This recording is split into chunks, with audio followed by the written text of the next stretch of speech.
Good morning, viewer. Buenos here. Here's the breaking news. Yeah, over 3 billion years ago, photosynthesis first appeared in ancient bacteria on an earth completely covered by water. Over millions of years, these bacteria evolved into plants, adapting to changing environments along the way. About 30 million years ago, a significant advancement occurred. Some plants developed a more efficient form of photosynthesis, while plants like rice retain the older C3 method. Others, such as corn and sorghum, adopted the more advanced C4 photosynthesis.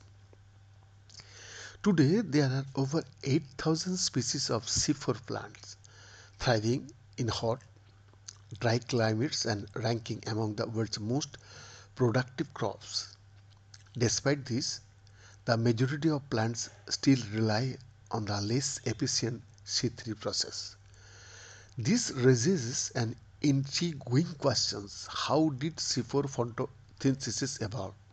And is it possible to bring this efficiency to C3 plants? Now, for the first time ever, Salk scientists and collaborators at the University of Cambridge discovered a key step C4 plants like sorghum needed to take to evolve to become so efficient at photosynthesizing, and how could use this information to make crops like rice, wheat and soybeans more productive and resilient against our warming climate. The findings were published November 20 in Nature. Asking what makes C3 and C4 plants different is not just important from the basic biological perspective of wanting to know why something evolved and how it functions on the molecular level, says Professor Joseph Ecker, senior author of the study, Salk International Council Chair in Genetics, and Howard Hughes Medical Institute investigator. Answering these questions is a huge step forward understanding how we can make the most robust and productive crops possible in the face of climate change and growing global population. Around 95% of plants use C3 photosynthesis, in which mesophyll cells, green spongy cells that live inside leaves, turn light, water, and carbon dioxide into plant powering sugars. Despite its high prevalence, C3 photosynthesis has two major shortcomings. One, 20% of the time, oxygen is accidentally used instead of carbon dioxide and must be recycled, which slows down the process and wastes energy.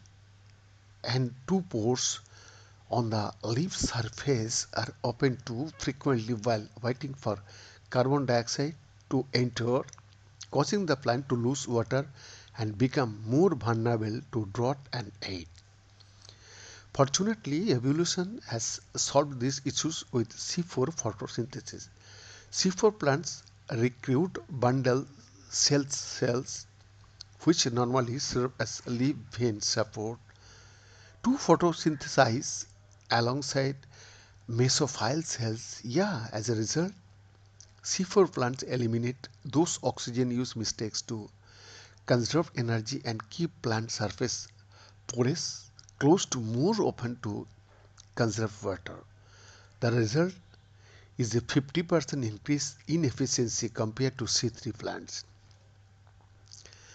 But on the molecular level, what made C3 plants turn into C4 plants? And could scientists prompt C3 crops to become C4 crops? To answer these questions, Salk scientists employed cutting edge single cell genomics technology to look at the difference between C3 rice and C4 sorghum. While previous methods were too imprecise to distinguish neighboring cells like mesophyll and bundle cells, single cell genomics allowed the team to investigate the genetic and structural changes in each cell type from both plants. Behind this exclusive report.